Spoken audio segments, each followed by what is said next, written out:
One greetings from the high 10. It's everyday shenanigans. Thanks for joining me, everybody. Queen is outside today, so excuse any background noise. This is pertaining to Debbie Collier. This is a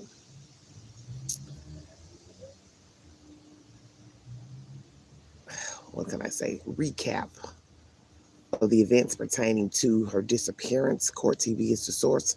Please check out the said information on my community board. I'm also going to bring you information of an unfired round that was found uphill in a public area. It is taken into evidence. Does it have something to do with her death? I will chop that up after I play the audio.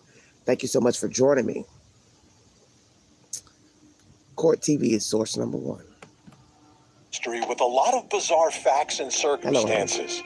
A case that seems to have a lot of clues and evidence, but none which seem to make much sense. Debbie Collier, a wife and mother from Georgia, disappeared on September 10th. Her daughter Amanda grew suspicious when she received a Venmo for over $2,000, which included a cryptic message. "They are not going to let me go. Love you. There is a key to the house in the blue flower pot by the door." Debbie's husband and daughter called the police. Debbie was found the next day burnt and partially naked near an embankment in the woods miles away from her home. Surveillance video from a dollar store about 15 miles from the death scene shows Debbie purchasing items including a red tote and blue tarp that were found at the scene. Where was she going and why was she buying these items? Tonight, we take a closer look at the evidence and the people connected to Debbie to try to make some sense of this bizarre story and tragic death of a mother and wife. I'm Vinny Politan. Thank you so much for joining us tonight here on Closing Arguments. And when you have a mysterious death, someone dies under unusual circumstances, it's really all about solving the case for investigators, figuring out what happened. Why did this person die? How did they die? And if it's at the hands of another, who is responsible? And you know, at the crime scene, you're looking at forensic evidence, autopsy results, things like that. Then you start looking at digital evidence, things from phones, text messages, maybe cell phone pings to try to get a location on where someone was. Try to build a timeline. It's like putting together the pieces of a puzzle. And here on Court TV, you see the results of that day after day in the trials that we watch. These are cases where investigators were able to put those pieces together. And ultimately, you know, you watch the cases and sometimes they make a lot of sense. And I've said this a lot of times. Sometimes 2 + 2 = 4. It's that simple. Investigators are able to take all these facts and circumstances and put them together for a prosecutor like I was and be able to explain to the jury exactly what happened. Most of the time. Sometimes things are a little bit more complicated, like in the case of Debbie Collier. This is a much more complicated equation that we're talking about. I mean, there are facts, there are circumstances, there are clues, there are videos, there are messages. But when you put them all together, as I'm sitting here tonight, they don't necessarily fit or really tell an easy story about what happened to Debbie. Court TV crime and justice correspondent Matt Johnson took a closer look at all of these facts and circumstances and has this report tonight. This is surveillance video of Debbie Collier inside a Family Dollar store in Clayton, Georgia. The 59-year-old mother of two buying a rain poncho, torch lighter, paper towels, a tarp, and a tote bag. The very same items that would be found near her naked and partially burned body 13 miles away in this wooded area on September 11th. This revolutionary new device keeps your home warm. Sorry, brief intermission, you guys. Thanks for joining me. Let me address somebody in the chat. I did think about that as well, desires of the heart, that she did this to herself. So as someone in the comment section said, we will have to wait for manner of death, I guess, to decide on, one, who is the culprit. But that did cross my mind before going live. Did she do this to herself? Because what's interesting are the details. And I always tell you all that the details matter the most, naturally. One, the items she purchased at the dollar store were there with her at the scene of death. So why would you throw out, let's just say somebody else or other parties, why would you throw out the tarp and the bag with the victim? Because what is the meaning of those items that they needed to be discarded with the victim? And that's a very good point you made. Could it be she did this to herself? Because now that I sit here and think about it, Vinnie Politan says, why did she buy these items? It's a very good question. It's a valid question. Why did she buy these items? Did it ever occur to any of us now that we're sitting here thinking about this? Now I'm like you, I'm about to kick myself too, because now I'm starting to wonder. She bought the bag to put the things in the bag to carry down the hill to kill herself? Did she do this to set somebody up in her family? Because you do have people who are diabolical, that they fake their kidnappings, fake crimes against themselves to get attention. Are we talking about a woman who was mentally ill, disturbed, wanted someone to pay for misgivings done to her? Lord, I feel like my head is about to fall off my neck now. Because what I have to ask myself is that if, let's just go with your theory. Lord have mercy. I didn't mean to interrupt the video, but you got my mind thinking now. What if indeed the woman was ill? She wanted retribution for being mistreated by husband, daughter. And she wanted to, let's say, set the daughter up. I can't believe I'm saying this. She bought those items because she knew she was going to go to that location, put those things in the bag. She had to carry them down there. So now, if we're to go with that theory, then we definitely have to wait on manner of death. Because that's what's going to prove how she died. Now, if we find out she was strangled, suffocated, whatever, one's going to assume an outsider did it. But what's interesting is naked in the tarp, the bag there, her body charred. I would say that would be kind of cruel to yourself to set try to set yourself on fire, burn your own stomach. That's where it would get dicey with me, that possibly somebody else did this. Thank you for joining me. If you'd like to donate to this channel, $DeGanju, 129 Cash App. All super chats and stickers are welcome during the live. Thank you all. Thank you all so much for tuning in. At this time, there is no evidence to suggest or support that this incident was related to a kidnapping or that this was a suicide. Detectives still piecing together a timeline. No suicide. Let's say about 20 minutes after Debbie is seen at this shopping center, her daughter, Amanda Bearden, received a Venmo payment of nearly $2,300 and a disturbing cryptic message that read, "They won't let me go. There is a key to the house underneath a flower pot." Later that day, Debbie's husband, Steve, reported her missing. Police would use satellite radio to find her unlocked rental car and a police dog to locate her body in the woods of Habersham County. The black Pacifica van that had been reported missing out of Athens, Clark County, tied to Debbie Collier, a van that she had rented, according to her daughter. And I was very surprised to find it off a major highway, US 441, which is the main road connecting North Georgia and Western North Carolina. And the law enforcement officials and crime scene tape were right there in plain view of all the passersby. It's a heavily trafficked route. According to the incident report, Debbie's daughter was alerted by police of the car's location and arrived at the scene in a hysterical state. After a canine was brought in, Debbie's body was located down an embankment, nude and partially burned. Police say her right hand grasping a small tree and remains of a fire nearby. Court TV visited her Athens, Georgia neighborhood. Friends and family are still too shaken to talk on camera, but told us Debbie and her husband Steve kept to themselves.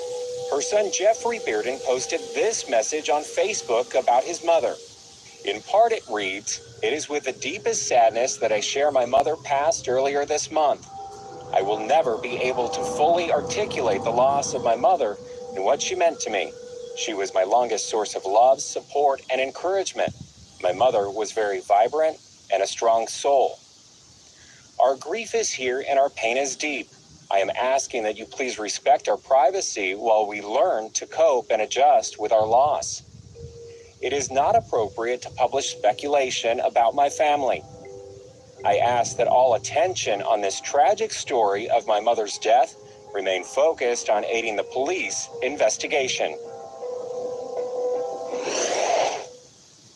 What happened here? These are strange facts that don't really fit some sort of very obvious story about what happened to Debbie Collier. Joining me in studio right now, Court TV Crime and Justice correspondent Matt Johnson. Matt, this story, wow, I'm trying to figure it out. Let's start with Debbie Collier. What do we know about her? We're still digging into this story. Nice to see you, Vinny. And we are learning more about her and her relationships. What we know is that Debbie Collier was 59 years old. She was a mother in Athens, Georgia. She was married. She got married later in life to her husband, Steve. She worked as an assistant for a nearby realtor. Last seen on September 10th at a Family Dollar store in Clayton, Georgia. She was seen right there in that surveillance video at around 2:55 p.m. entering the store. Then at around 3:08, she was seen at the checkout counter. She was buying a red tote, paper towels, a poncho, a tarp, a torch lighter, one for like the barbecue.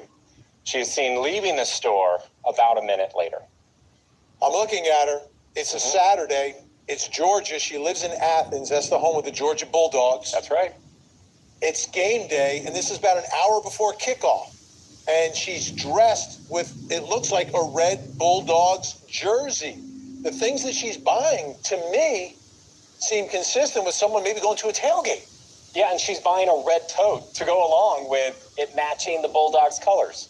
It's unbelievable that you go from this moment, and then it's shortly after that moment where she's checking out, was about 10 minutes or so, 9 minutes, that the Venmo message is sent, or $2,000 to her daughter, and that really cryptic message. Very cryptic message, and I really think that that is what perked a lot of police response right away. So here's what we know. Police responded to a missing persons report the very same day that she goes missing.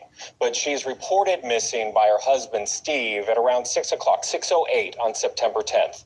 And her husband, Steve, tells police the last time that he saw his wife was around 9 o'clock the night before.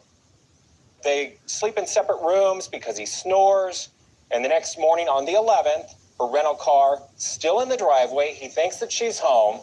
As for her daughter, Amanda Bearden, she tells police at around 3:17, her mom sent $2,385 through Venmo, along with that message, that cryptic message that says, "They're not going to let me go. They are not going to let me go. Are not going to let me go. Love you. There is a key to the house in a blue flower pot by the door." The daughter also tells police that Debbie didn't take anything with her but her license and debit card. But we saw she had what looked like a purse in that surveillance video. Yes. Right. And if she's Venmoing, Yes. you do that off a phone. Right. Right. So she had her phone with her. I think she does, right? If she's going to send a Venmo. And the daughter, Amanda, tries to call her back as soon as she gets that weird message. But and no one answers. She doesn't answer. Yeah. And she's got the visor on, too, the red visor. No, Right? she's all decked out for the game. Well, a visor tells me you're expecting to be outside, right? You're not wearing a visor to be indoors somewhere. And she's got the... Unless she wears it all the time. We don't know. That's true. All right. So she disappears on Saturday, game day, September 10th. Correct. Her body's found the next day. On the 11th, right. You got that right.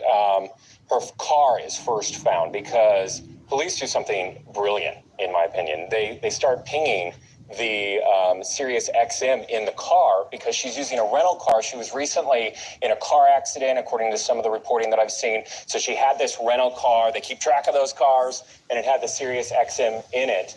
So they located in a wooded area in Clarksville, Georgia. A sheriff's canine is then brought in because it's a wooded area, and the deputies find a red tote, partially burned blue tarp, and Debbie's partially burned nude body. She was dead. She was grasping a tiny tree off of a ravine. Okay, that's, again, all of this is not making a ton of sense to me. The tarp is burnt. Her abdomen area is slightly burnt. She's naked, partially naked. Partially naked. Grasping a tree. It makes no, and she just had purchased this stuff, and now she's in the woods with it, and her car is there. And again, they use the Sirius XM to track her, right? It's great, genius. Right, but we usually track people with a phone. But her phone was turned off because police had been trying to call her throughout the day, along with her daughter Amanda. No call is answered. Yeah. No answer. Okay. Now, let's talk about her daughter Amanda. Interesting. Phone turned off. She's obviously close to her mom. She gets this Venmo, but she has a boyfriend too, and there's a little bit of a history that these two have. Yeah, and that history is documented, right? So they have a bit of a tumultuous relationship, some DV involved there. The history of the boyfriend, wow. Okay, so this is the body cam video of that boyfriend. This is from Georgia police that shows an incident back in September of 2021, about a year ago. And it shows Andrew Gierkovich arrested at Amanda's home for violating a no-contact order. In a video, he accuses Amanda of stealing money from him to buy drugs. There's accusations that she's had a drug problem. Amanda says that she is scared of him and that he was trying to break in her house at the time, and that's why he got in trouble this time. Okay, so a lot of people are talking about this, right? Because you've got people that have some level of interaction with law enforcement. We see police here with the boyfriend. There's a tumultuous relationship. Then the mentioning of drugs as well. Right. That's another big factor here because he's accusing the daughter of taking money from him. From his paychecks. Thank you all. $500 and $600 at a time to buy drugs. To buy drugs. And my understanding is he's recently been arrested for a violation of probation. Right. So there's a history of violations. There's a history of arrests with him that we know of. This, and obviously people, you have to look at people that have a history with law enforcement. You got to look at everyone that's close to her first. Yes. But, I mean, it could have something to do with someone closer. It could have something to do with a complete stranger. I mean, we just don't really, and police have not mentioned any suspects or anything at this point. No suspects, but they were quick to say that they don't think that it's suicide or a kidnapping. Exactly. So they've quickly said it's exactly. not and everything you look at is like, well, did she buy these things and was she's going to take her own life in the woods? Right. Was she kidnapped? Was she brought there? Right. But they're saying both of those scenarios, no. That's what they say. Matt Johnson, great work today. Thank you, sir. This is the definition of a mystery at this point. Yes, it is. Absolute mystery. Appreciate your time. When we come back, we're going to bring in our investigators also coming up next hour. All right, everybody, brief intermission. Let's chop it up before we resume this audio. Thank you for joining me. Suicide is omitted by officials. Kidnapping, so that scratches out a random person. Because as I said, which is self-explanatory, a random person doesn't know your daughter, your husband, your son. So a random person has no reason to tell you to send money to somebody else because they're there with you at that point. So if this is a motive of robbery, I'm going to get all I'm going to get while I'm with you. I'm going to take you to an ATM. I'm going to take you to the bank. Or I'm going to get you to transfer money to my Venmo Cash App account, which would be stupid because it'll be a trail. But nonetheless, you do have some stupid criminals. So we now know officials have scratched out suicide. So she didn't do this to herself. 2, no kidnapping. That's scratched. So now that only leaves somebody personal to the victim. And that leaves her son, her daughter, her husband, and any other known acquaintance to Miss Debbie. The fact that her body was partially burned, as I have told you before, only people who attempt to burn a body, they are 99.9% close to the victim. That is the purpose of burning the body. It's because I know the victim. I don't want to be linked to the victim. I don't want any evidence to be discovered, such as the victim scratched me during a scuffle. Did the victim try to pull my hair, scratch my eyes, scratch my arms? Well, then my DNA would be under their nails. Bingo card. I got to burn the body so you can't find any evidence, transference of fibers onto the victim. Maybe that's why the victim's clothes were removed. We want this to look like a random kidnapping, a random robbery, a random assault, sexual assault. Take all her clothes off. Stay woke, everybody. We don't want anything linked to us, me, I, the perpetrator. So the suspect is close to the victim. This is not random. This is not a suicide. Why they threw those things out with her, who knows? When you're dealing with killers, you always have to remember not to ask why, but ask why not. Because they're not dealing with a full deck. They're not dealing with a rational mind. So what seems irrational to us, odd to us, it doesn't matter. You're dealing with the mind of someone that's sinister. So what they're doing at that time is erratic.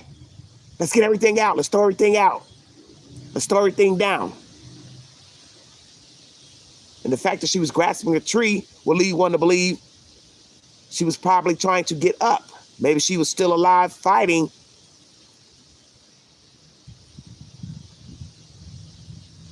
Maybe it's the last thing she did before death, reaching for the tree branch. She died that way, obviously. So now we have to wait for the autopsy to see how Miss Debbie Collier died. Thank you for joining me. This is Everyday Shenanigans.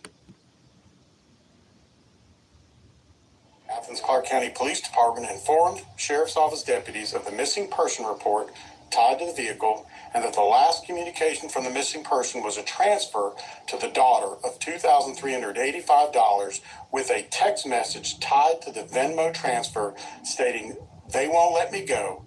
There is a key to the house underneath the flower pot." It's a very cryptic message. Debbie Collier found dead in the woods. Incredibly tragic. And it's a real mystery tonight, exactly what happened to Debbie. I want to put a timeline up on the screen just to try to give it some sort of framework for one of these really strange clues in the case. 2:55, Debbie is on surveillance video at a Family Dollar. This is in Clayton, Georgia. 3:08, she checks out at that Family Dollar. She purchases a red tote bag, a poncho, a torch lighter, a pack of paper towels, and a blue tarp. 3:09, she is seen leaving the Family Dollar store. Then just 8 minutes later, 3:17, Debbie's daughter receives a suspicious Venmo transaction for $2,385 from the account her mother and father share. And there's a message. Debbie's daughter said that the message said, "They are not going to let me go. Love you. There's a key to the house in the blue flower pot by the door." What does that mean? Let's put the pieces together. We need to bring in a team tonight, a team of investigators, and we've done it for you. Joining me tonight in Chicago, Illinois, private investigator Erica Morse. In New York City, retired deputy inspector, New York Police Department, and author of Once a Cop, Corey Pegues is with us. In Jacksonville, Alabama, professor of forensics at Jacksonville State University, former senior investigator for the Fulton County Medical Examiner's Office, that's in Georgia, and host of an incredible podcast. It's called Body Bags, Joseph Scott Morgan. And in Salt Lake City, Utah, retired police commander and the host of the Profiling Evil podcast, Mike King is with us. Thank you, everyone. Let's start, and I want to focus on this Venmo transfer and this message, which is just 8 minutes after we see her in that video leaving the Family Dollar store. Erica Morse, why don't you get us started off with your thoughts about that? Hey, Vinny. Number one rule of investigations, follow the money. Exactly. There is something that came up in this investigation that has caught my eye, and that is the shared bank account. Yes. There is a history of domestic violence with the daughter and her boyfriend, and law enforcement must rule in or rule out who accessed that Venmo after the money was transferred, and nail down exactly how that money was sent through that app. Because there is significant reference in a lot of this coverage about the daughter's ex-boyfriend being very upset about this money that was stolen because she convinced him to get a shared bank account. So it doesn't actually seem that odd to me that we're focused on a Venmo transaction. Exactly. There's a lot of DV there. There's a lot of violations of ROs. Yes. And when you start by really looking in at the family dynamics, yes, and this very strange and mysterious cash transfer, to me, it doesn't seem that difficult. That's where I would start. Corey Pegues, they are not going to let me go. Who are they? Who are they, or is it more important who wrote this text message? Exactly. Was it actually Bingo card. Debbie? Who wrote the text? Yeah, again, Vinny, thanks, and hello to all of distinguished guests. Listen, I think that the text message is definitely a throw-off. It's definitely a throw-off. Yes. And I don't know why they ruled out suicide and kidnapping. You know, seasoned detectives would never just throw that no right coincidence. out. You know, everything's open until we can solve this True case. crime, exactly. But the day part, I think it is almost like as if someone had her phone and wrote the message and told them about the key just to throw the investigators off. Exactly. That's what I truly believe. Joseph Scott Morgan, what are you thinking tonight as we sift through this first piece of evidence that is, to me, very important, significant? It's the last alleged communication that she made with anyone in the world. Yeah, what kind of strikes me curious about this, being familiar with the geography in that area, is the fact that, you know, her body was found in Habersham County, which is actually south, but north of where she lived, south of where she was seen at the store. She's up in Clayton, Georgia, Vinny. This is 15 miles north. This is literally the last stop that you really have for a sizable kind of town before you go over the North Carolina border. I think the reporter had mentioned this earlier. It was in one of the reports. This is a kind of a major north-south route headed through that area of the country. I find it curious that she would live in Athens, but yet she would go so far north, and then her body would be found to the south, significantly to the south then. And, you know, I'm looking at this video of, you know, where she's in the store. And one of the things I think that, you know, our colleagues in the FBI and this sort of thing that profile, you know, these kidnapping events, you look for duress many times. And she, you know, she just appears, man, to be going about her business. She looks like she's going to a Bulldog tailgate, doesn't she? Yeah, she does. And there was a ball game that day. And, you know, and I know I'm stating the obvious, but I would be very curious about the CCTV from across the road. You know, it's all fine and good that we have this. I'd like to know if there was anybody traveling in tandem. And back to what was said about Venmo, the other key part to this is going to be phone communications. Remember, these two phones from both the boyfriend and the daughter have been taken up by the police. And, you know, I'm thinking about the Gooch case out of New Mexico and Arizona. I don't know if you remember that, with the young Mennonite woman that was killed. You know, they had those phones traveling in tandem. And I'd like to know if there was anybody else that was kind of caravanning up this way. Remember, she's got a bad back.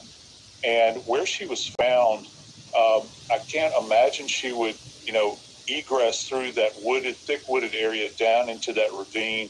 I think that there's somebody else involved. We'll see what the evidence bears out, though, from the scene, and hopefully from the autopsy whenever it's released. Mike King, I am so obsessed with this Venmo transaction because, again, 9 minutes afterwards, and Joseph Scott Morgan did a great job of laying out the geography here.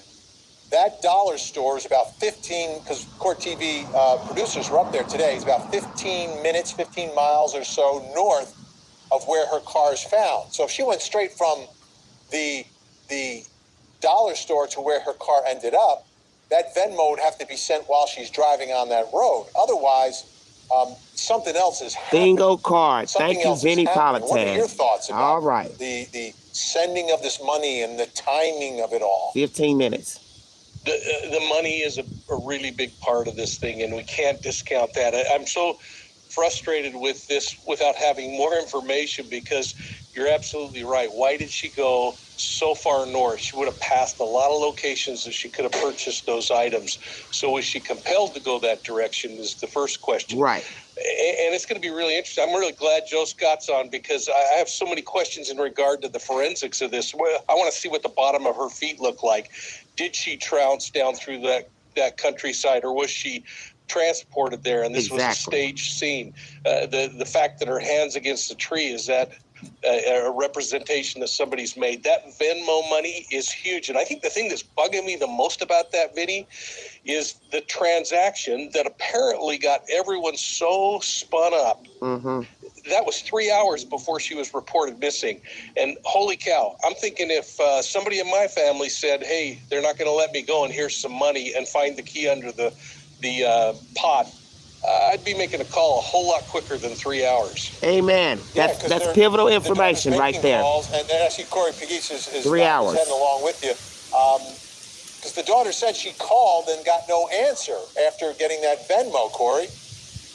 Yeah, but 3 hours, if my mom is missing after 3 hours and we know she's coming back, I can't answer her phone. She has a bad back. Yeah. Like, it's all of these different factors. I'm calling for my mom immediately. I'm calling the police. Just like he said, I was perplexed when I found out they called 3 hours late. Not only did the daughter, but now we have to bring in the husband also, because they called together. Okay. Why would it take them three? First, the husband didn't see her since the previous night. She left the location. You can't get in contact with her, and you wait 3 hours to call her. That doesn't make sense to me. So when you look at this whole tangled web, somebody in that family might have something to do with this. Amen. When we come back, we're going to take you to the scene of the crime and give you some of the information that we're getting about exactly where Debbie Collier was found, and some more of the details of what was in that incident report as well. Unbelievable. All right, everybody. Brief intermission. Very valuable information mentioned in here. 15 minutes from her home. There's a reason she went out of her way. As Mike King said, what perplexed her to go out of her way? The money is very valuable, because now we're getting information, as Vinny Politan says, she had to have been en route to her own death, typing in, sending money. Now we have an issue of 3 hours of the mother being reported after the fact. Why would it take you 3 hours to report your mother missing? Very strange information. Very strange information. And it always leads you to the obvious, because everything's in the details. Make it make sense. I'm going to a store 15 minutes out of the way. Why? 7-8 minutes later or so, I'm sending money to my daughter with the cryptic message of they, and talking about a flower pot. They won't let me go. Discarded down a ravine with the tarp, with the tote bag, grasping a tree. Why? Partially burned stomach area, abdomen, which shows me somebody was trying to hide evidence. And as I've always told you, once again, the only people that burn bodies or attempt to burn a body are people close to the victim. A stranger has no reason to burn your body, because he or she knows they don't have any relations to you, and they're not going to think they're going to get caught, so they don't have any reason to burn the body. What am I going to burn your body for? Nobody knows I know you. Nobody's going to link me to you, so I think. So I have no reason to burn your body. And as it was said in this commentary, the husband and the daughter were together. Is this a tag team situation? Is this revenge from the boyfriend? I want my money back. You're going to get my money one way or the other. You owe me. Is it the daughter by herself? But the main issue is what led her to that dollar store, who was with her, who followed her, because where her car was located is not right where the story is. That means our killer had to have been either with her or followed her. So now we're talking about a second car. And we have to factor out random because they already have evidence to say it's not a kidnapping, which would be random. Stranger. 2, she didn't kill herself. So that means officials already have evidence that removes suicide and a random kidnapping. That only leaves family and or an acquaintance and the money trail. So see, we don't know what police has. And obviously they have something, because for them to rule out suicide and random, that means you've got a smoking bingo card. Thank you for joining me this Everyday Shenanigans.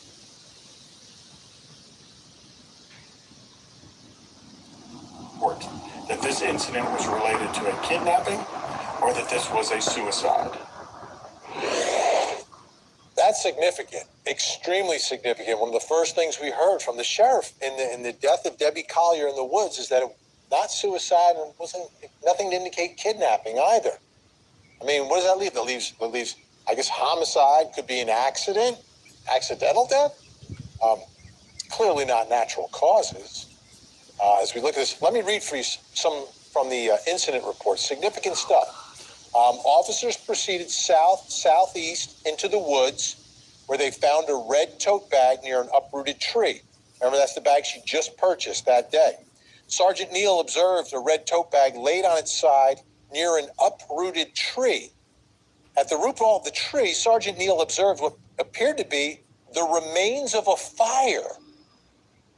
As he approached the fire, he looked further down the embankment. Sergeant Neal observed what appeared to be a partially burnt, blue in color tarp. That's the tarp she just bought at the dollar store. He observed a nude female, and now we're understanding it's partially nude, laying on her back, grasping a small tree with her right hand. Sergeant Neal observed Collier's remains to be apparently burned with what appeared to be charring to her abdomen.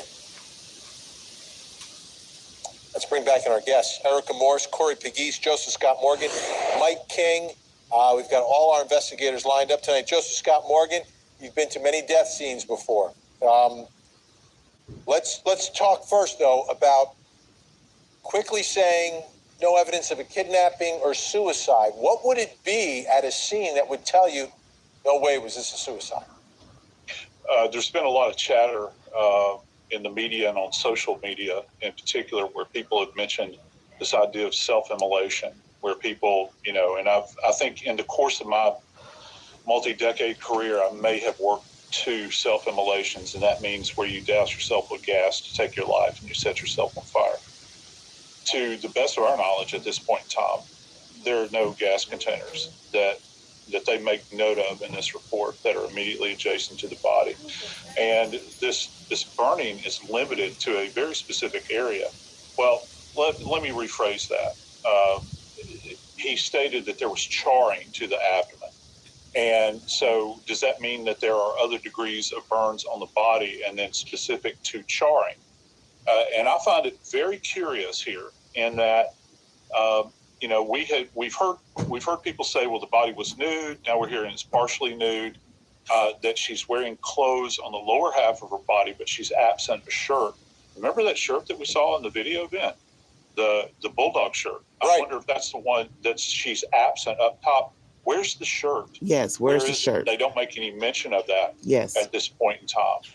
And the fact that they would jump to this idea that this is not a suicide, yes, that means that they've eliminated things like methodologies in order to take your life.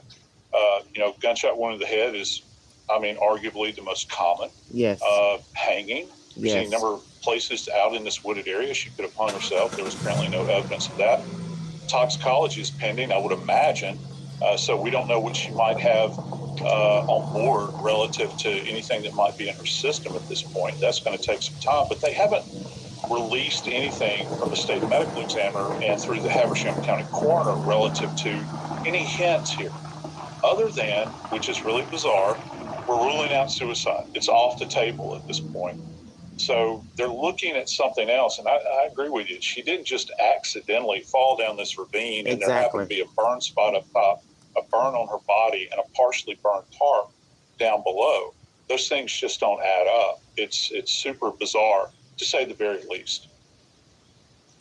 Mike King, does this strike you as any sort of ritual type killing, a serial killer, some evil mind that is going to torture this poor woman for whatever reason? Not at all, Vinny. This one really, to me, goes back to the victimology. Who's this individual, Debbie? Is she a high-risk individual or is she low-risk? And I think everything about her, there's no criminal history that I could see. She has a job. She's been doing the same thing day in and day out. She dresses modestly. This is what I would classify as a low-risk individual. And the only way low-risk victims, by statistics, become victims is that something happens in the circumstances they're in or the environment. So is it possible that she could have been victimized by an opportunistic killer out there that just happened to glump along at the same moment that she happens to be leaving?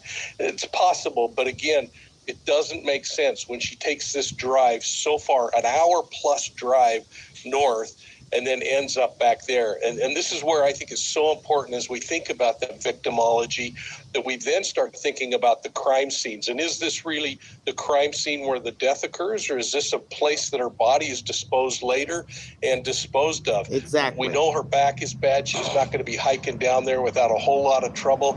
And again, I go back and Joe Scott, I want to ask you that. I mean, how important are looking at the feet right now? Yeah, her feet are very important. I'm glad you brought that up, because if she is not wearing shoes, there would obviously be trace evidence on the surface of those feet.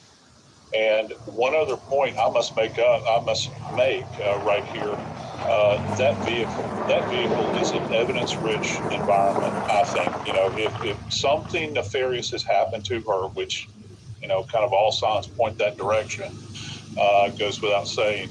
Who occupied that same space with her, and how carefully did they utilize everything at their disposal to process that? One other thing, in a lot of the videography, our producers do a fantastic job, don't they, Ben? Just wonderful. These shots that they're showing of the rain falling out there. Rain's a bad thing from a forensic standpoint, but if the ground was wet out there and she has her own body weight, if somebody carried her out there, you could be looking at sets of footprints out there. Very good that point. Would obviously be larger. Very good than point. Hers probably, because she would have to be conveyed down there if this is a dump site. Very good point. I hope that they took care out there to preserve anything relative to anything that might be left there that's going to be some essence of someone else that was in this environment. I want something else from the incident report. Some more details here. The female was laying on the ground, her feet facing downhill, her head up. She had no top on. Her skin appeared black and red in places as if she was burnt. Her right hand was grasping onto a small tree that was to her right. Erica Morse, what do you think of the scene where Debbie Collier was found? There's a lot of insinuation here that there could be some staging involved. Mm-hmm. I'm wondering if this was an attempt to throw off investigators. Mm-hmm.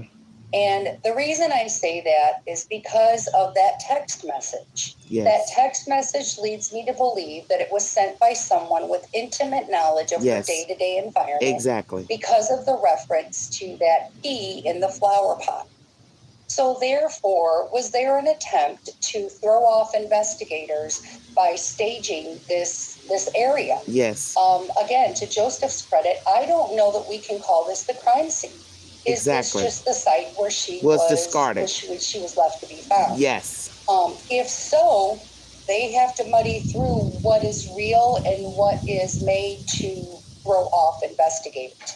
That's why this is taking so much time, and that's why they have to take their time to get it right. All right, when we come back, we've got some body cam footage of Debbie's daughter and her daughter's boyfriend. We'll show that to you, plus, coming up next hour. All right, everybody. Thank you so much for joining me. Oh, mercy. What a mess. Great points mentioned during this audio about her feet. That will show if she walked down to her death, drugged to her death. It's just a dump site. Was she killed somewhere else? Possibly was she killed in her car? The killer was in the car with her. Are we talking about her daughter? Her daughter and or the daughter and the boyfriend and or the husband and the daughter. What do we say? But we believe, myself, I'll speak for myself, somebody close to her killed her. I won't doubt it was the daughter. If not, it's the husband. It's somebody in her close peripheral. But Mr. Mike, he always makes great points because he knows this field of crime. The feet are going to be everything. Exactly. That way you'll know if she walked to her death or she was drugged. But possibly she was killed somewhere else and just carried there by car, her own van, SUV, rental, and then discarded down there with the tarp and the tote bag. Where are her other belongings? And as they said, was she partially nude, all the way nude? Shirt missing, where's the shirt? Where's her purse? Where are her shoes? Are we going to later find out these things were discarded somewhere else? Where are her shoes? Where are her bottoms? What all does she have in her purse? Where's the wallet? Where's the phone?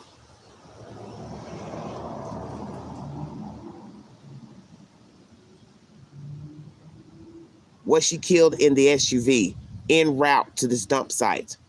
Because I kind of agree with this lady here that possibly killed elsewhere in the car, trucks, wherever, but then dumped there. That's why you saw the tote. You hear that the tote was there. The tarp was there.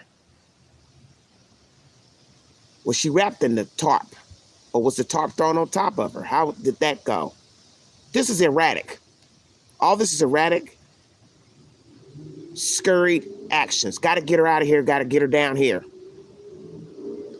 But every little detail is important.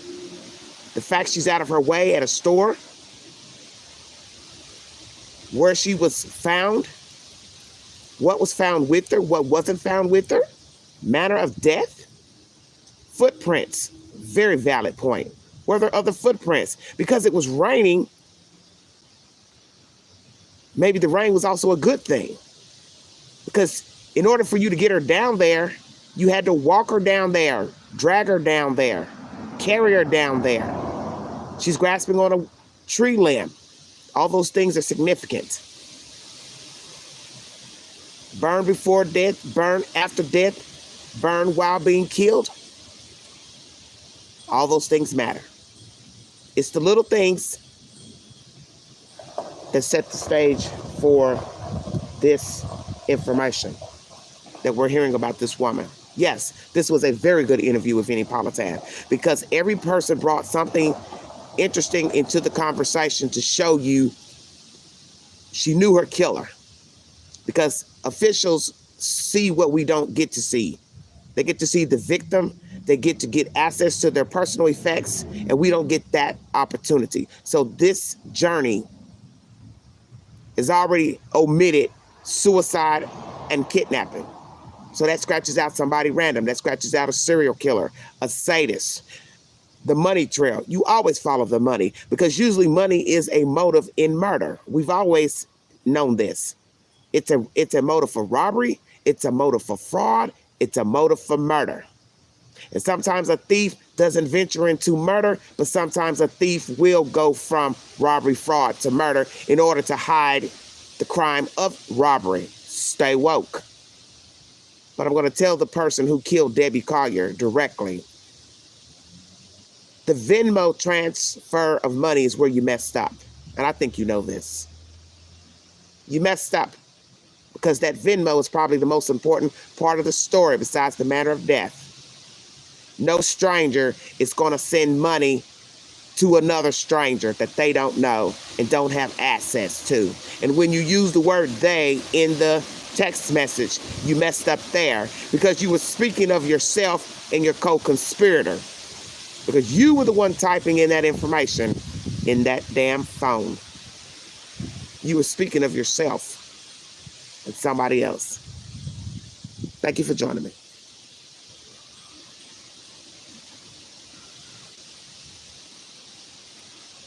For stealing my money, and that's all I want, is my money and my stuff. I haven't recently, but she's still been taking money from my card. And that's the only reason we've had any contact, because every week she takes $500 or $600 from my check. And I just don't see how that's right. And she goes and does dope with my money. I've made over $30,000, $40,000 this year, and I'm completely broke because she spends it all on drugs. And that's the boyfriend of Debbie Collier's daughter, Amanda. Okay? Now, that same day, this is September of 2021, that same day, you can hear from... Let me say this during this live. Why would you stay with someone that's stealing money out of your account? Stealing things out of your house, your persons. You can't tell me you're that in love with a person that is stealing your money, your goods, and will continue a relationship with that said person. Why would you want to be with an addict? Because if this is for drug use, which is one of the main reasons people steal out of stores and from people, rob people, break in people's homes, businesses, is to feed a drug habit, why would you stay with her? Is he still in a relationship with her? Because if you're still in a relationship with her, that will lead me to wonder what the hell is wrong with you. And do you have a mental problem? And are you also using drugs? Because there is no mental sane reason to be with an addict. Not now, not never. And I don't care if it's an alcoholic, if it's a drug addict. What are you going to gain by somebody stealing from you? And are you that diabolical that you would come out of the realm of wanting money back, that you would aid a killer to get your money? Is this boyfriend also a suspect? Thank you for joining me. Amanda on the body cam, giving her take on what is happening in what is clearly a tumultuous situation between these two. So what happened? What time did he show up? He started messaging me on Facebook. Yeah. I thought we were broken up. Yeah.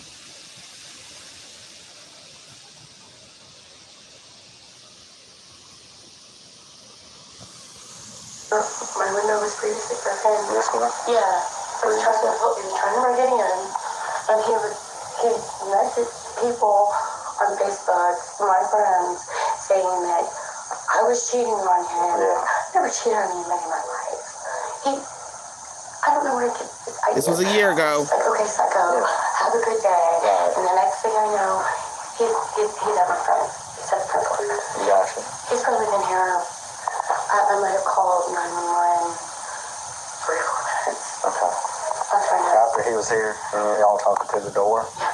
Okay. Did y'all get face-to-face or anything? Or is it just the door you seen with him? He's there. Okay. And finally, one more piece of information. This is being reported by the New York Post. Thank you. They actually had a picture of it in the paper, which is a note allegedly written by the boyfriend, okay? By the boyfriend. It says, "Have a nice life. you lying blank, blank. Don't ever contact me again. If you or your family ever come near me again, I will hurt them.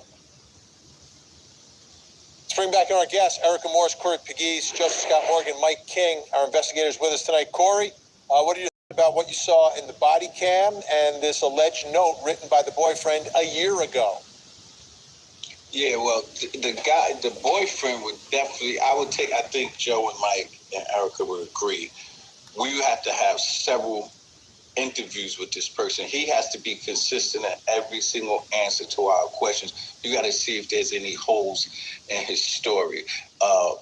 The body cam video, this was a very volatile situation. He's been locked up several times. Her background with all her old boyfriends, she's been locked up for arguing with old boyfriends. This was a mess. And that note, just in specific, that note that he left, immediately he would be somebody as an investigator that I would really be looking at. And it's not far-fetched. We've seen it too many times on court TV that the daughter might be involved in this situation with her mother, because I'm still stuck on 3 hours waiting to call the police. Exactly. Why did it take 3 hours to call after your mother left you that very, very suspicious text message?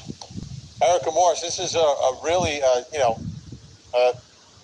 tumultuous relationship situation. Police are responding, and that note is, could have some of the worst luck in the world that he writes a threatening note a year before someone dies under very mysterious circumstances. I don't think it's coincidence. We know that there aren't coincidences in these types of investigations. Yes, exactly. I feel like it's foreshadowing. Yes. I really feel like Debbie Collier was collateral damage in an ugly and ongoing and tumultuous domestic violence situation. It's too early right now for law enforcement to pin down anyone, because there is such a mountain of evidence to go through. But statistics exist for a reason. And this case is a prime example of why those statistics exist. Exactly. As previously mentioned, it was Joe or Mike, that Debbie was a low-risk individual, or appeared to be a low-risk victim. And that same thing cannot be said about the generation underneath her. Right. There is an extensive history. There's an extensive criminal history. There's substance abuse allegations, a lot of domestic violence involved, a lot of violence, the ignoring of restraining orders and parole violations that indicates that rules aren't easily followed by these individuals. Exactly. So, of course, more will come out, and we will learn more as we go, but my gut instincts exist as an investigator for a reason. It is because we are trained to look for these consistencies in investigations. Mike King, I look at all these issues, and then I go back to the video from the dollar store, and I'm trying to understand why she's purchasing these things that end up at the crime scene. And again, going back to the beginning of my show, trying to make 2 + 2 = 4, I just can't do it here. I think that's exactly right. It's really troubling. And when we get the answer, I think it's going to make perfect sense, Vinny. We don't know if this woman is preparing to go to a game, and all of that is part of tailgating, like you were suggesting. And that without her knowing, somebody was tracking her and following her. While I said this is a low-risk victim, there's no question that while she may not have known who the predator was going to be, the predator was completely aware, and this was a planned attack. It was a targeted attack. It had a reason behind it. There are some suspects in this case, haven't been named yet, that we're going to see the means and the motive, but this thing is going to come together and it's going to make perfect sense. And I think as it unfolds, it's going to be less likely that it was someone calling and telling her, pick up these items, because I think we would have seen a much more disheveled amount of behavior by her, handshaking and other kinds of things as she's at that cash register. Thank you, Mike. Putting her card in. I think this is going to be opportunistic, but it was planned. Yes, it was. Not just happened to be two paths crossed at the wrong spot. Joseph Scott Morgan, we have about 40 seconds, 35 seconds or so. Give you the final word tonight from our investigative team. Autopsy, autopsy, autopsy. That's what I'm waiting on. I want to see what this woman endured, Vinny, because, you know, I don't know that I have had more anticipation over a cause of death in a case in my recent memory, and I cover cases every day, than this case. I'm waiting to hear what the Habersham County Coroner's Office says, and I suspect, you know, maybe I'm wrong, but I suspect we'll be waiting a few more days because I think they're trying to cover all of their bases, and they're waiting on talks. But I'm going to be very curious to see what level of violence was involved in these circumstances that brought about Debbie's death. Joseph Scott Morgan, thank you so much. I know we're going to see you next time. All right, everybody. That's Court TV if you need verification for the information. As you heard Mr. Mike King say, he believes this was a planned attack against Debbie Collier. Someone possibly asked her to get those items. And I do believe that. I believe someone was going somewhere with her, or she was going to take something to somebody. All this was a ruse. All this was a setup, a clear, evident setup to get her alone, to rob her. And I do believe her daughter is involved. As you hear in this commentary, a lot of domestic violence between she and her boyfriend and other boyfriends. You hear issues of arrest and robberies. She also filed a fake report with this same boyfriend. I brought you content pertaining to that. There's something off with this daughter. I do believe she's the suspect. I could be wrong. But if it's not her and the boyfriend or her alone, it's the husband attempting to set up the daughter. Because we do have information that the Venmo account was shared by she and the husband. I'm going to now bring you content pertaining to an unfired weapon, bullet.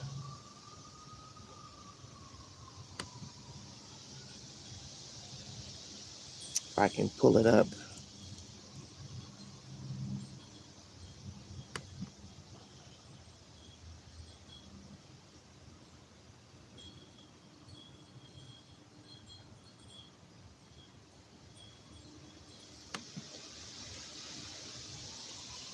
Thank you all so much for joining me.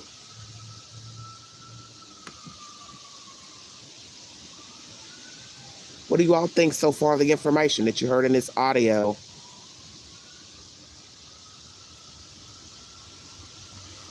Do you believe her daughter is behind her murder? Do you think the daughter and the boyfriend conspired to get this money transferred in the Venmo account? Is it the husband? FoxNews.com is the source. Debbie Collier murder. Unfired round found near scene of Georgia woman's unsolved slaying. Georgia discovery could be an important piece of evidence in the office manager's murder investigation, says former homicide detective Pat Diaz.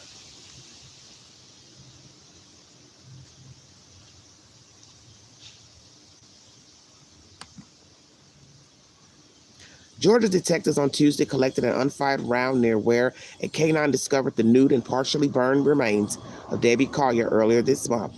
Investigators told Fox News Digital it could be unrelated. The area is part of the Chattahoochee-Oconee National Forest where she was found, but there were no clear signs that Collier had been shot. However, authorities suggested it could be a clue that leads them closer to solving Collier's gruesome death. Let's go back to what it said. No clear signs that Collier had been shot.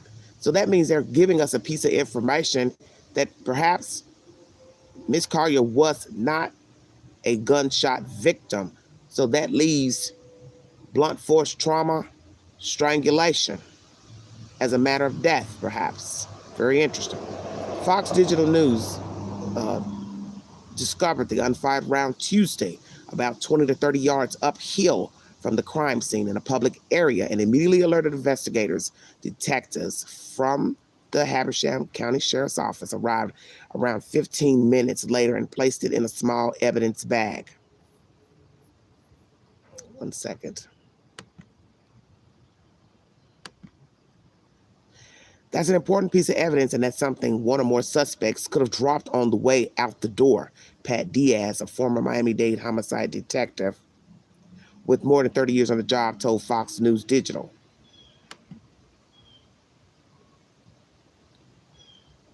In this commentary by Fox News, you will see a picture of Debbie entering the Family Dollar store, a blowed-up picture. You get a better view of the handbag she had on, and it looks like a dark-colored purse crossed over her body, and also 2 straps that you could carry on your wrist. In the other picture, you will see a very large-sized bullet in the grassy area that was confiscated. He said investigators would likely be looking into the possibility that someone forced Collier downhill at gunpoint but used something else to kill her. It's not a recreational hunting ground that you would find normally in that area, he added. That's unusual. A hunter is not using a .2223 round, plus it's bow season. Collier, 59, vanished on September 10th, according to authorities, minutes after she was last seen alive at a Family Dollar store in Clayton, 90 minutes from her home in Athens. Let's please remember that, because that's what I've been waiting on. Clayton, Georgia, is 90 minutes from her home in Athens. Her daughter, Amanda Bearden, received $2,385 Venmo payment and a cryptic message. It read, "They are not going to let me go, love. You there is a key to the house in the blue flower pot by the door."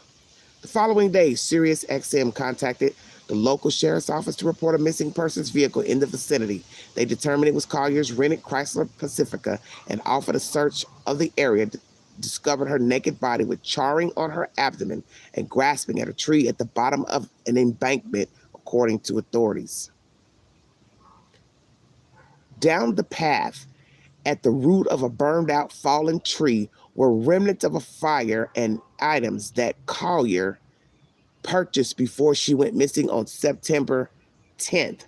Burned paper towels, melted bits of blue tarp, and a small plastic buckle, possibly from her red tote bag, were scattered beneath the roots, which bore clear burn marks.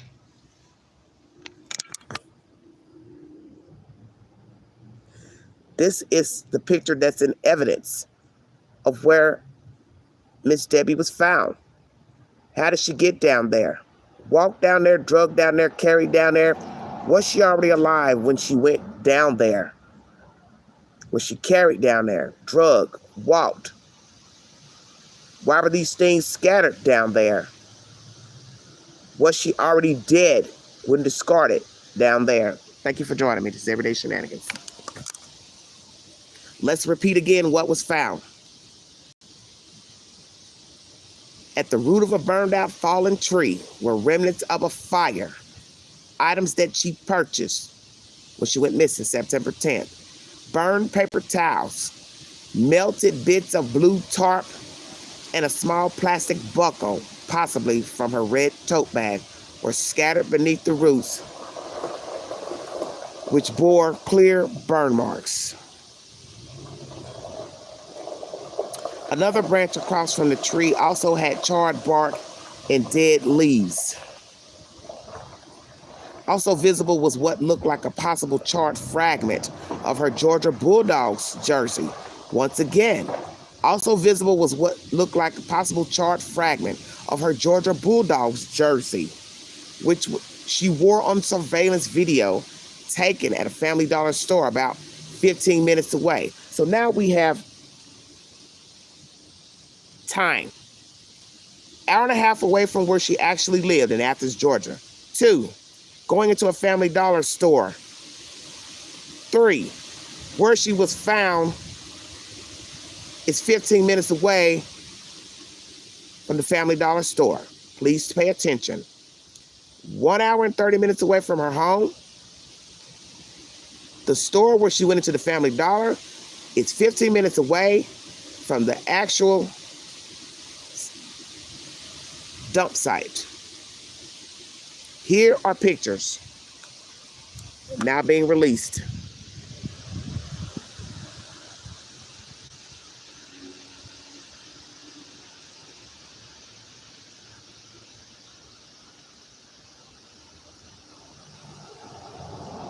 Why were these items burned?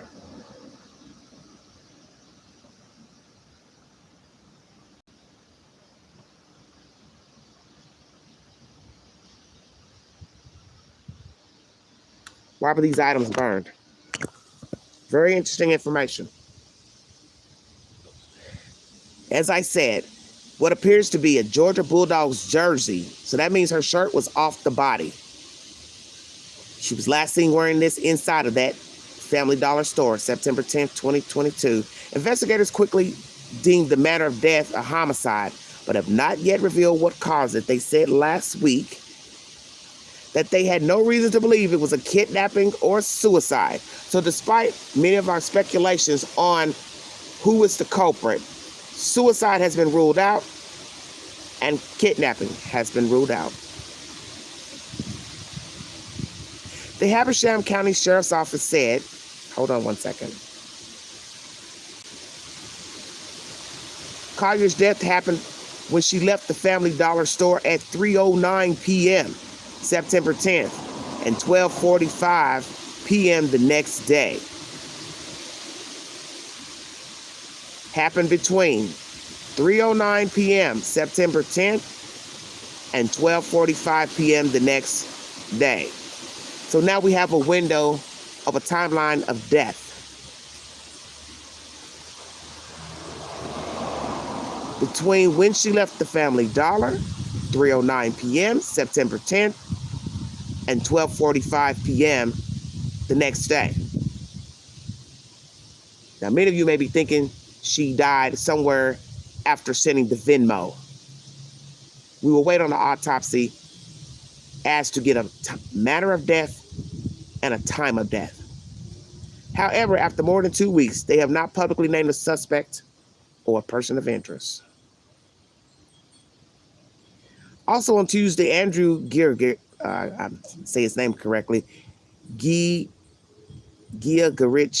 the living boyfriend of Collier's daughter, Bearden, told Fox News Digital that the couple had no involvement in the slaying and was living in fear, sleeping behind barricaded doors. Now, why would you be doing that?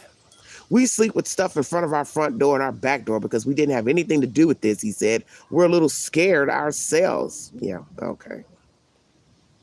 On Wednesday morning, the sheriff's office announced it would be holding a public briefing on the investigation at 9 a.m. Friday. Anyone with information pertaining to Collier's case is asked to contact Habersham County's sheriff investigators Cale Garrison or George Kaysen at 706-839-0559 or 706-839-0560 respectively. Please, if anyone has information, please call authorities. Let's see what they have to say about these two goons here.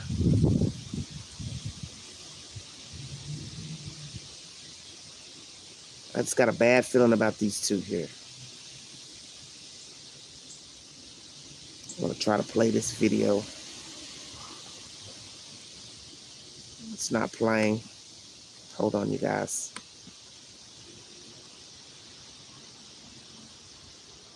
He looks like a big kid, the boyfriend.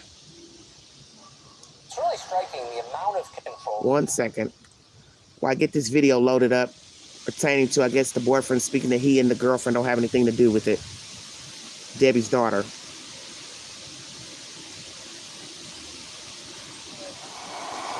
in front of our back door and our front door because we didn't have anything to do with this, so we're a little scared ourselves. No. We have nothing to do with this, so we're just No, I know. I bet ourselves at this point. Okay, that's the brief video of them saying they don't have anything to do with this crime. Fox News Digital is the source if you need verification for any information that I just repeated to you. So if you want to go to Fox and look at the pictures yourself, they're now giving us a little bit more information pertaining to the death of Debbie Collier. You have remnants of a jersey, tarp, paper towels burned. Why did you all burn all of those things? These are the things that she purchased at the store. So how did she get down there? Was she dead before being discarded there? Or was she killed there? Why were those items discarded with the body? Who took her down there? Was she taken down there by more than one person? Because she's near where an uprooted tree is. So I even doubt that she was rolled down there, pushed down there. They said she was reaching for a branch as if possibly before death she was trying to possibly pull herself up. So what is the manner of death? Was she beat to death, beat in the head? They also mentioned they don't believe she was shot. Who was the suspect? This live I bring to you is pertaining to the unfired round found up the hill in a public area. So did somebody try to force her down the hill? And they shot at her to make her scurry down the hill? Or is it unrelated? 2, who are the suspects? Is her daughter a suspect? The boyfriend a suspect? The fact that they fear for their lives. Why do you fear for your lives? Do you fear for your lives because possibly you're getting threats by other family members or other people related to the victim, and they believe you all are involved? You, boyfriend and girlfriend. Did this girl kill her own mother? Did she conspire with her boyfriend to kill her mother? Is her husband involved? Why did you wait 3 hours to contact 911? As you heard in this interview with Vinnie Politan and his guests, 3 hours is a long time not to report your mother missing. All the information had to come from a vehicle rented through Sirius XM. I find that strange as well and peculiar. But if it's somebody related to the victim, then really it's not peculiar. I always tell you to start at the beginning of the story. That is where you will find the answers to who killed the victim, the motive, the means. The daughter has a bad history of false allegations, false reports, arrests, drug use, the boyfriend bitching and moaning about her stealing money from him. And as I said, you now have confirmation that they're together. So how stupid do you look a year ago saying this woman has stolen from you, went in your account, and yet now you're on a live video feed talking about you fear for your life with her, but she's the same person that was stealing and robbing from you. And let's go here for those that are a little short in the thinking department. If the girlfriend can steal from the boyfriend, knowing he would know she stole his money, his valuables, why wouldn't you think she would steal from her own mother, stepfather, any other friend, stranger? Bingo card. Because when you are on drugs, if indeed she's on drugs, past history of drug use, she doesn't care about who she robs to get her money, get her fix. So if she stole from him and she lived with him and he helped take care of her, she would have no problem stealing from her own damn mother. And this will be a very pathetic and sad case if we find out that this heifer killed her own mother for money to buy drugs. So we know that, one, she's a thief, and she's living with a guy who continues to stay with her and aid her facetious behavior, wayward behavior. So that means he likes it. He likes it. And I do believe it was a ruse to get her out that day. Somebody called her to get her out. She went to meet somebody with those items. Perhaps she even told the person, hey, let's go somewhere today. Let's go tailgate. Let's go here. Let's go to somebody's house. Who's to say that she didn't plan a trip with her killer and the killer turned on her knowing they would be out alone together? I do believe it was one or the other. It was a ruse to get her out of the house, or this was a planned get together to go somewhere, tailgating perhaps, and the killer took his or her opportunity to murder Debbie Collier for money. That is what I believe. Prayers for her family and for those who have nothing to do with this untimely death, unfortunate death. Because she was a working woman, she had a job, she had a home. She has not been in trouble with the law or any negative things have come out about her. So she seems to be a very productive human being. So why would someone want her dead? You see, you don't know people, and I tell you all that every time I go live in my commentary pertaining to true crime. There is no such thing as loyalty. There is no such thing as friendship, camaraderie. People don't give a damn about you. And that means it could be your mother, your father, your sister, your brother, your son, your neighbor, your coworker, even a random stranger. You are not valued. And it doesn't matter what you do, where you come from, your status, your race, your height, your weight. You are, as they said in this commentary, collateral damage. She was a means to an end, I do believe. Just an object, a bank account, piggy bank, a way to survive. Follow the money trail. The money trail is going to be the evidence in this storyline. What was the money spent on? Did the daughter spend the money? Is there any money left from the Venmo account? How soon was the money spent? All those things are going to tell the story. I do believe everything in that message was a ruse, fake, by the killer. The flower pot comment, they won't let me go because they were the killer. They are the ones who typed the message into her cell phone. Where is her phone? Where is her purse? Where are her shoes? Where are all the clothing she had? Where is the sun visor? We now know that the jersey was burnt. So that leaves her bottoms, her undergarments, brassiere, shoes. Where are they? Stay woke, everybody. I'd like to say this to her son. My condolences to you. I understand you don't want people speculating about the death of your mother, but this is what people do because we are human. People are going to speculate. And you may not like that your sister has been implicated in the death of your mother. You may not like the fact that people have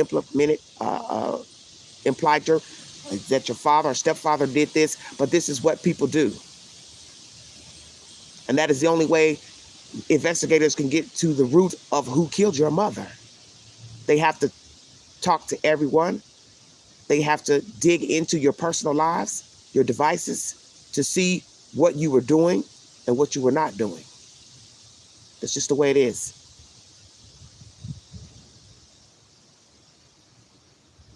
And you want us to help the police in this investigation. Well, maybe you can help them because you know your mother and your family better than we do. And maybe you know something about this case. And maybe you can shed light to the investigators on who would want your mother dead. And why would your mother be sending your sister $2,300 at a time when she would be en route to her own demise? If you'd like to donate to this great network, $Big Angie129 Cash App. Thank you so much for your time. God bless all of you. This is a very disturbing case. It is a very odd case, but I think the Venmo account is the best evidence in this case because it shows that the suspect is possibly her own child. The fact they're giving you more pieces of evidence of what was found with the victim, the fact that officials have ruled out suicide and kidnapping, that only leaves somebody close to Debbie Collier. When I get more information, I will bring you a live stream, and I will go live tomorrow because there will be a press conference. And I hope that during this press conference, you will be giving us the suspect in the matter of death of Debbie Collier. Please stay tuned tomorrow for the said information. Thank you for your time. This is Everyday Shenanigans.